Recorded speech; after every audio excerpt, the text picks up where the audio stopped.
చాలామంది కామెంట్స్ మీ అత్తయ్య చాలా మంచివారు, హెల్ప్ చేస్తున్నారు, మాకైతే అస్సలు పనే చేయరు, పైగా చిన్న పిల్లలతోటి మా అత్తయ్య వాళ్ళకి మామయ్య వాళ్ళకి అన్ని పనులు చేయాలి, ఏం చేయకపోయినా కూడా అడుగుతారు అని చెప్పి అయితే పెడుతున్నారు కామెంట్స్. సో ఆ విషయంలో అయితే చాలా గ్రేటేనండి. మా అత్తయ్య వంటలు అవన్నీ చేస్తారు, అలా కూర్చొని అయితే ఉండరు, ఏదో ఒక హెల్ప్ చేస్తారు. ఇంక ఈరోజు నేను మా అత్తయ్య చేతితోటి కాకరకాయ అయితే తినాలనుకున్నాను. నేను అసలు ఎప్పుడూ వండలేదండి, ఇంకా అత్తయ్యనే అడిగాను.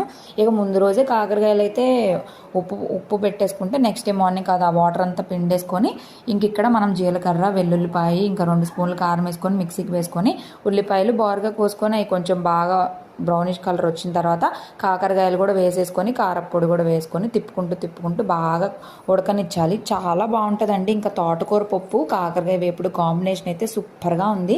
ఇక నేను వీడియోకి చూపిస్తుంటే అవి కూడా అసలు పాపం అండి, నాకులాగే తయారయ్యాడు, భలే ముద్దుగా అనిపిస్తుంది. మీరు ఎప్పుడైనా ఈ కాంబినేషన్ ట్రై చేశారా? ఎంతమందికి కాంబినేషన్ ఇష్టం?